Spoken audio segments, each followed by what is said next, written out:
Hello, welcome to iPowerlingua. This is the third in a series of advanced intermediate English reading and listening exercises. And this one we're going to be looking at an article called Yes or No. This is basically going over how people hint at yes or no in different places in the world. So let's look at the article and answer some questions. Yes or no? Living in a foreign culture can be exciting, but it can also be confusing. A group of Americans who taught English in other countries recently discussed their experiences. They decided that miscommunications were always possible, even over something as simple as yes and no. On her first day in Micronesia, Lisa thought people were ignoring her requests. The day was hot and she needed a cold drink. She went into a store and asked, "Do you have cold drinks?" The woman there didn't say anything. Lisa rephrased the question. Still the woman said nothing. Lisa gave up and left the store. She later learned that the woman had answered her. She had raised her eyebrows, which in Micronesia means yes. This reminded Jan of an experience she had in Bulgaria.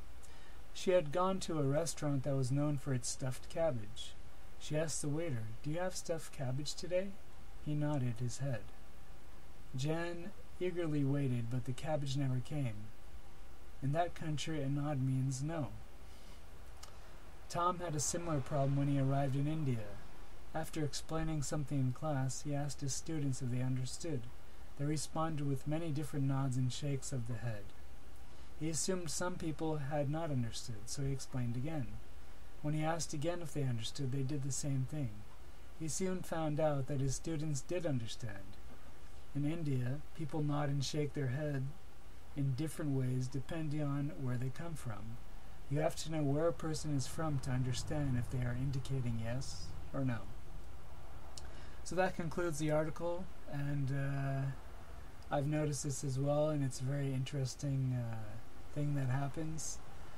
So it's good to learn about other countries and find out what their gestures can mean. So the questions that I have are, in India, how do people say yes or no with gestures? Also in Micronesia, how do they say yes or no? That's the second question. The third question is, in Bulgaria, how do people say no?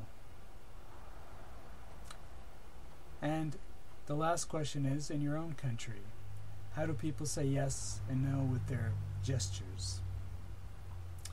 And that concludes this article and this exercise. Thank you very much for tuning in to iPowerlingua.com.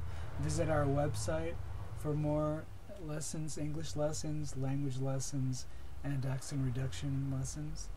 Thank you very much, and I hope to see you soon. Have a good day.